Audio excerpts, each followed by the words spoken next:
En la mañana del 14 de julio de 1789, varias decenas de miles de personas en una ciudad de 700.000 habitantes, donde 5 de cada 6 pertenecían al mundo popular urbano, y con un regimiento de guardias de 3.500 desafectos al poder y aliados de las masas, estaban allí para poner orden en las calles. Con ellos, los manifestantes se dirigieron a los inválidos y a la Bastilla para conseguir armas. Las tropas de la Bastilla dispararon y el resultado fue de 98 muertos y 73 heridos. A las 5 de la tarde, la Bastilla se había rendido, ya que soldados que defendían las instalaciones con las armas de artillería se habían pasado al lado de los manifestantes. En esos momentos solo había 7 presos, de los cuales 2 estaban locos. Los soldados defensores leales fueron fusilados en represalia y el gobernador, alcaide de la prisión, Launay, fue degollado. Eso lo dice Manuel Haro en su obra Ambiente de la Revolución Francesa. Era el principio de la primera masacre.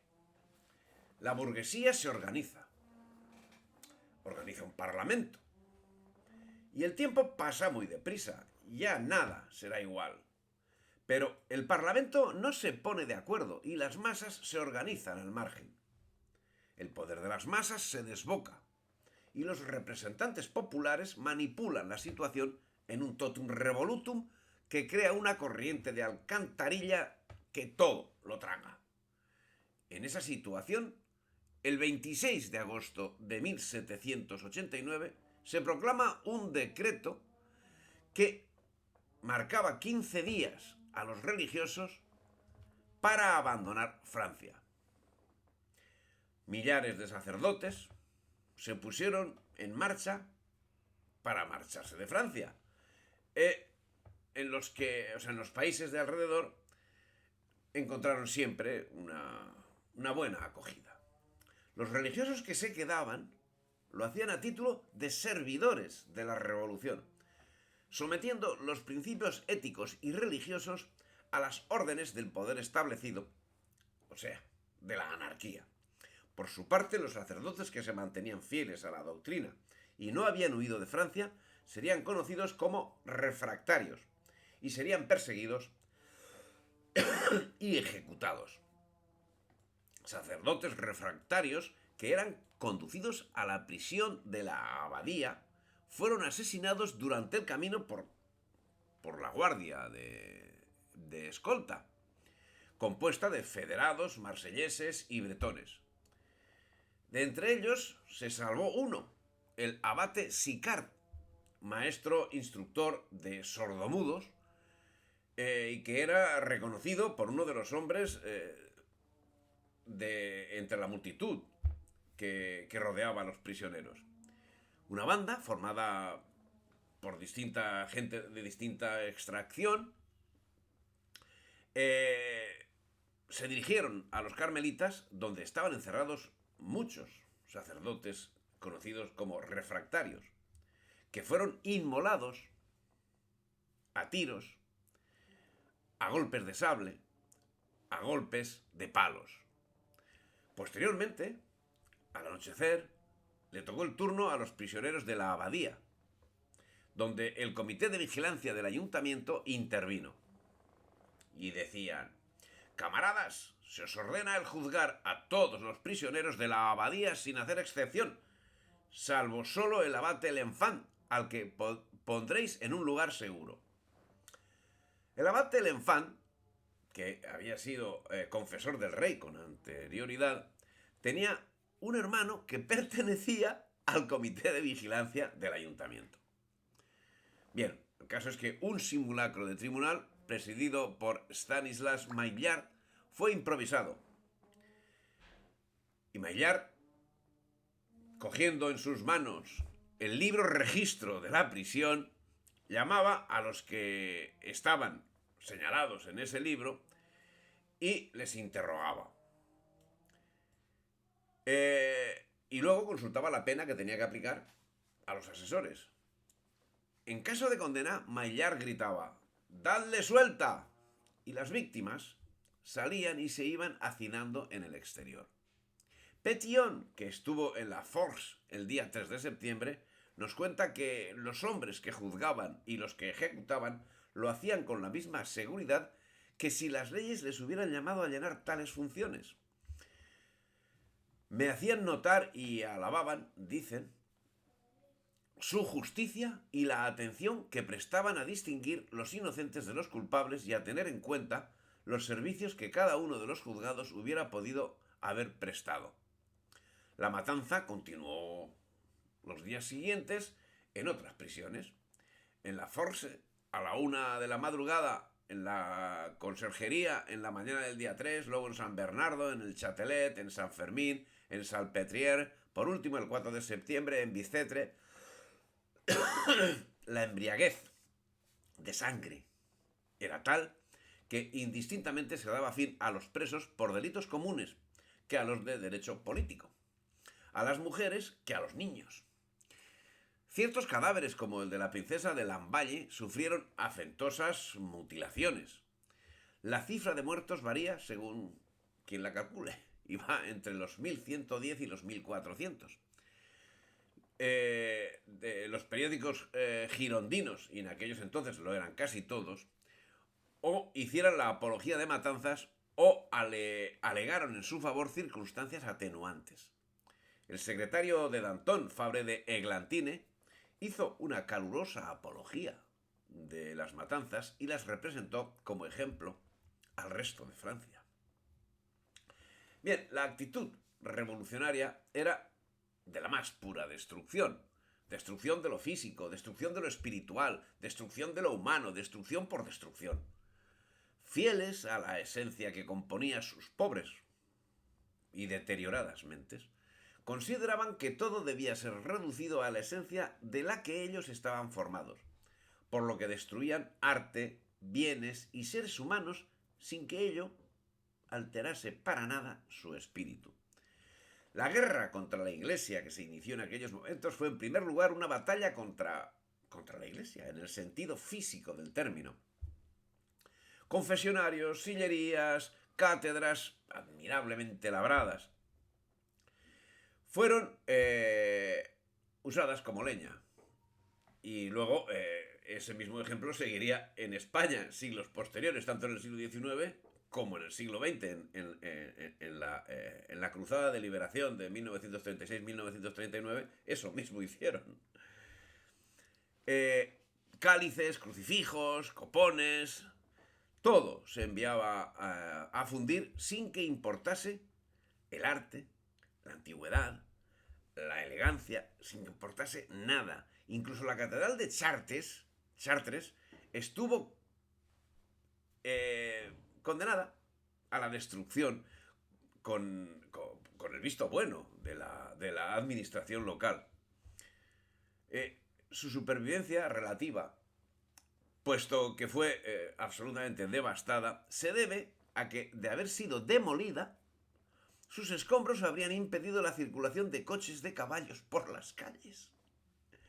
Y no se deberían silenciar las 4 hogueras sucesivas encendidas con los archivos de la iglesia en la calle Richelieu. Y estos se produjeron hasta el año 1793. Estamos hablando, si empezó la persecución de la iglesia en 1790, estamos hablando de 3 años de destrucción masiva. Resulta curioso observar que Luis XVI había decretado la abolición de la pena de muerte. Luis XVI. Pero el Código Penal francés revolucionario de 1791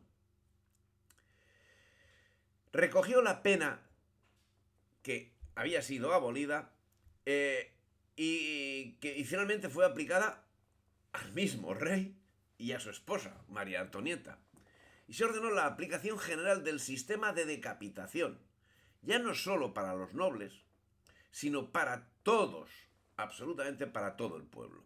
Ese es el igualitarismo absoluto de la Revolución Francesa, que luego han copiado los demás regímenes terroristas hasta el momento. O sea, empezó con Francia, luego siguió con la Unión Soviética, con la URSS.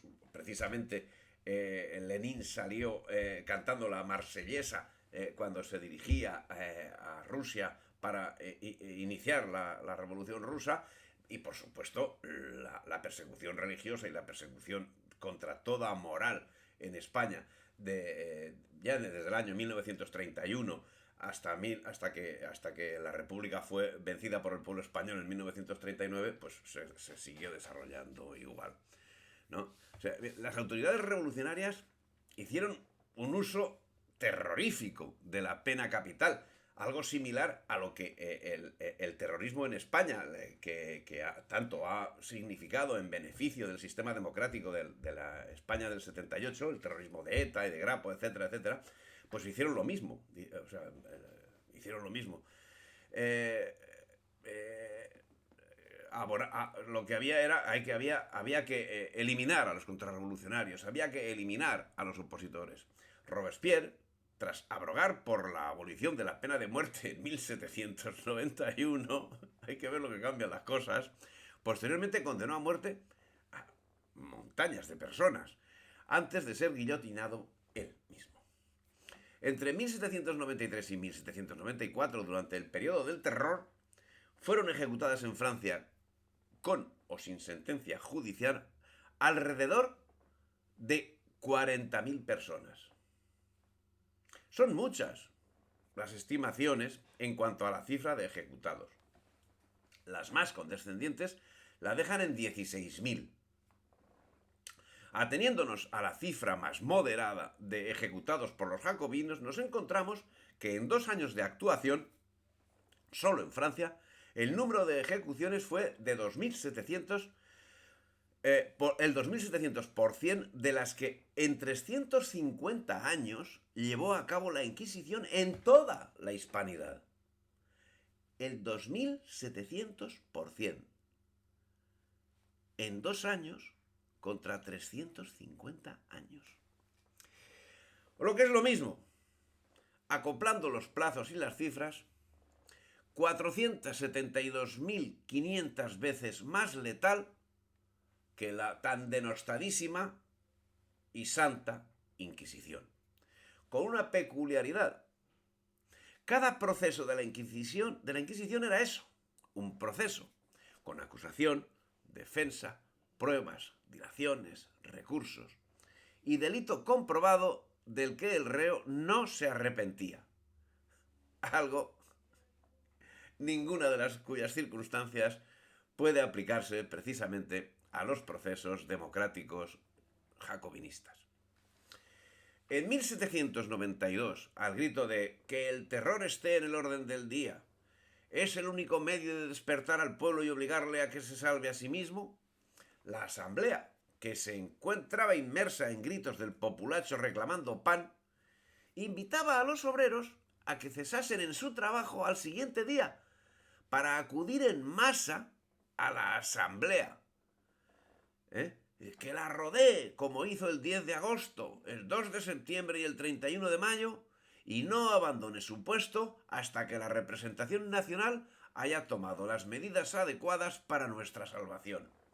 Que el ejército revolucionario parta en el mismo instante en que aparezca el decreto, pero sobre todo que la guillotina siga a cada sector y cada columna de ese ejército. La mayor parte de las secciones se presentaron ya muy tarde, durante la noche, y una de ellas, la de los descamisados, se declaró en insurrección contra los ricos. Eso lo declara en su obra El terror Albert Martínez. Bueno, la situación, como vemos, era algo terrorífica. Bueno, gran invento el de la Revolución Francesa, gran aporte a la justicia universal, algo que iguala a todos, la guillotina. Pero también demostraron que no era menester la guillotina, que había otros medios más rápidos y cómodos, porque es que la guillotina era muy lenta. Era muy lenta la guillotina. El mismo Danton escribiría una circular en la que decía: el Ayuntamiento de París se apresura a informar a los hermanos de los departamentos que una parte de los feroces conspiradores detenidos en sus prisiones han sido condenada a muerte y ejecutada por el pueblo.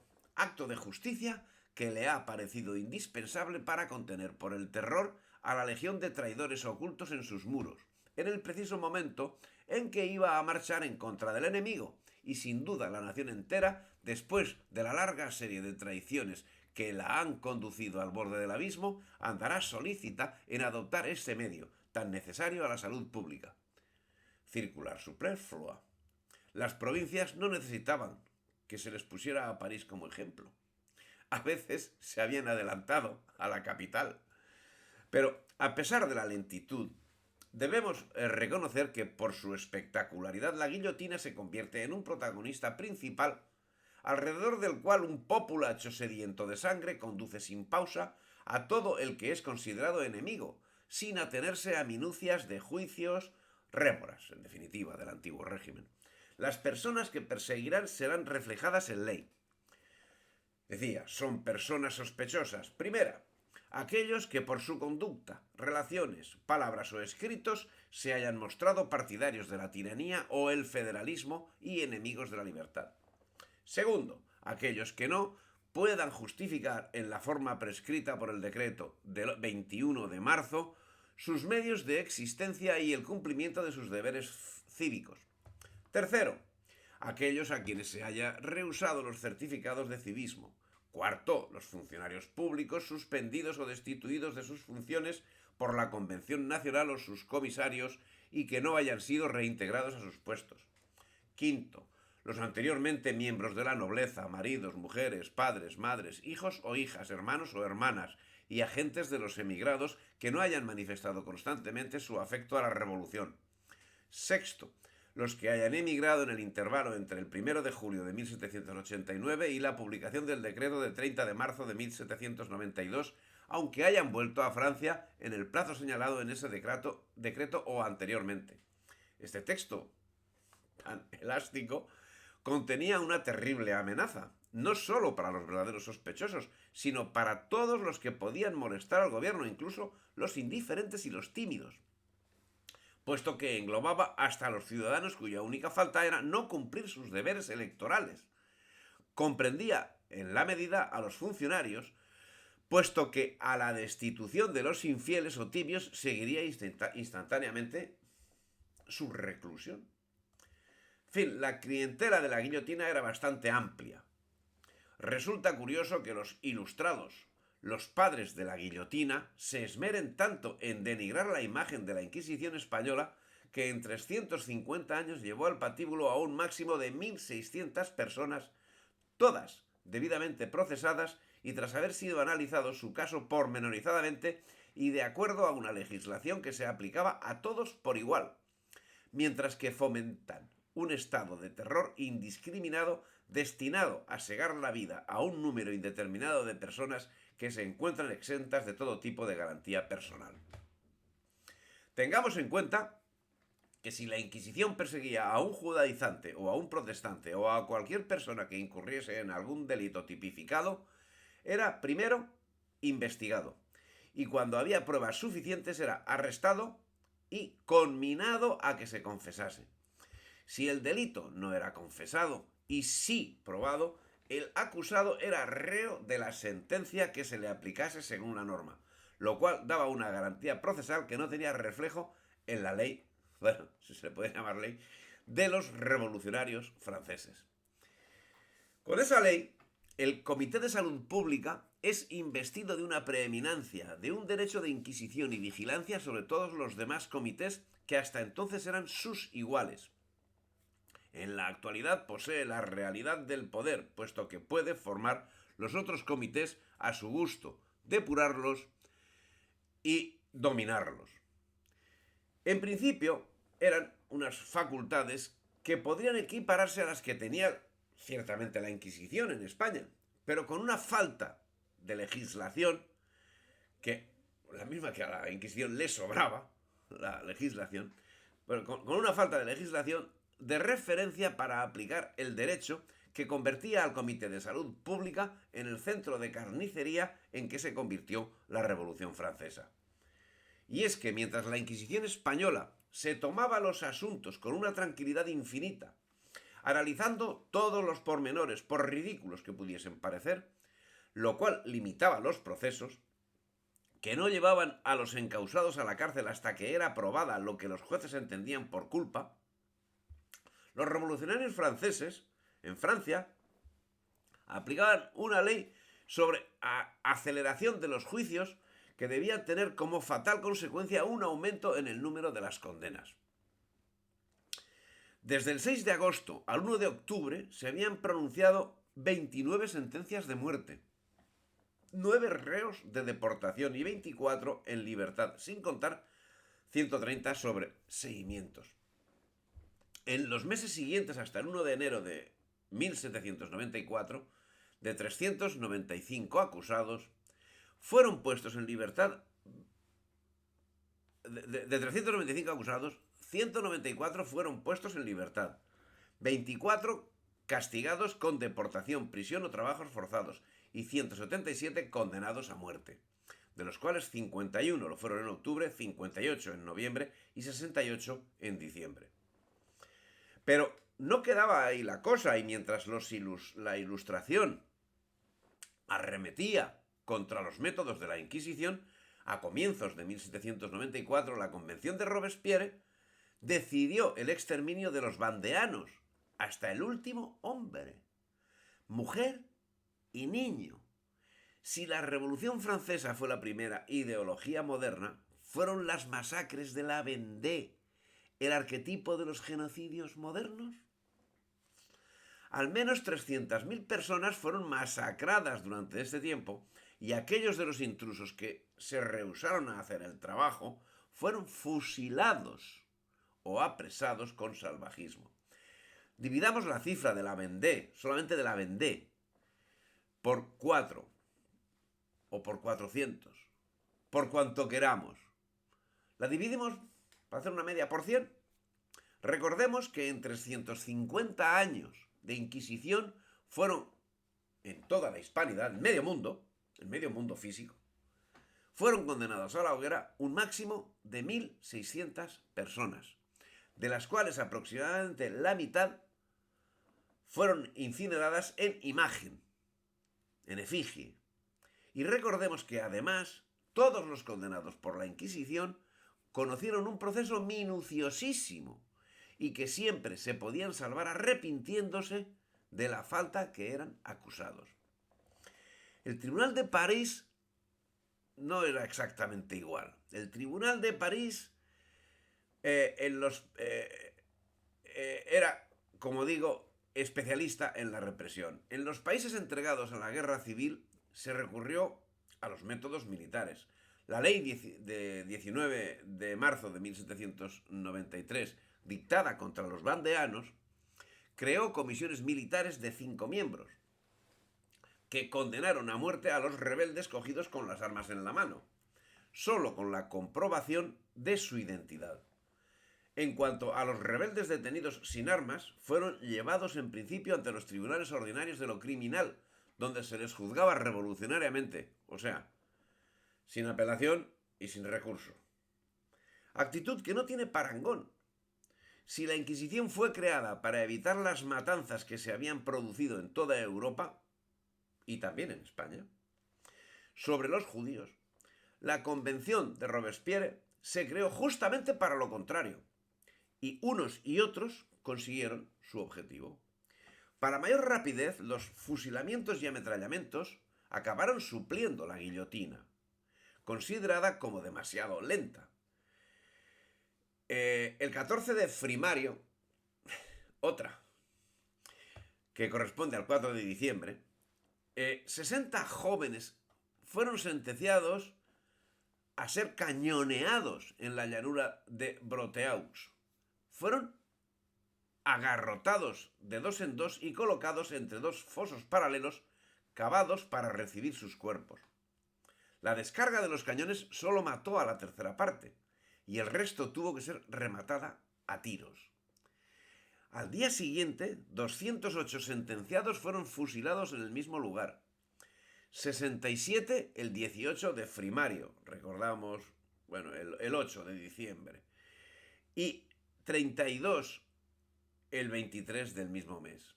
No cesaron los fusilamientos hasta el 22 del pluvioso, 10 de febrero. Ojo, 2 meses, ¿eh? La comisión Parein pronunció 1.667 sentencias de muerte. Los prisioneros vandeanos afluían antes por centenares y por millares. En las prisiones donde eran amontonados se declaraba el tifus y el cólera. La epidemia amenazó con alcanzar a los mismos habitantes de Nantes que prestaban el servicio de guardia. Entonces, para acelerar la cuestión, organizaron la muerte por inmersión. En Gabarras, cuyos fondos habían sido preparados de antemano, amontonaron primero a clérigos y después a vandeanos que eran conducidos al centro del Loira. Y después las Gabarras eran desfondadas, donde estaban en mitad del Loira, y eran sumergidas. Entonces el responsable, un tal Carrier, por medio de un papel firmado por su mano, ordena los días 27 y 29 de Frimario que se dé muerte sin juicio ni formalidad de ninguna clase, la primera vez a 24 bandidos, entre ellos 2 chicos de 13 años y 2 de 14, y la segunda vez a 27 víctimas de ambos sexos. Y manifestaba: creo necesario aplastar a los habitantes de París por medio del terror. Y lo decía escribiendo al conde de Lamarche. A partir del 13 de julio de 1792, el antiguo ministro Montmorin, confidente de la reina. Nada de consideraciones, nada de paliativos, exclamaba el duque de Castries en su memoria de abril de 1793. Y eso solo son ejemplos que en 1793 daban los jacobinos y que fueron seguidos perfectamente al pie de la letra en la Revolución Rusa de 1917 y en el régimen tiránico que padeció España a partir de 1933. Hasta 1939, cuando fue liberada. La Ilustración, para la creación de la leyenda negra, relataba la festividad, fastuosidad y magnificencia de los autos de fe como detalle grotesco de lo que hacían los españoles para celebrar una ejecución, cuando nada tenía que ver una cosa con otra, ya que el auto de fe era eso, una declaración pública de fe en Dios. Los penitenciados asistían y eran perdonados. Los eventuales castigos no se desarrollaban en el auto de fe. Por el contrario, en la Francia revolucionaria, en Angers, los condenados eran llevados al lugar de ejecución, con música. Las autoridades vestidas de gran gala y los soldados haciendo valla. La revolución cortó cabezas por millares en Nantes, en Lyon, en La Vendée. Solo en París rodaron 1.376 en 9 días, después del decreto del 22 Paradial. Hagamos notar que en Francia contaban entonces con una población que oscilaba entre los 25 y los 30 millones de habitantes. Si te ha gustado el vídeo, dale me gusta, difunde y suscríbete al canal.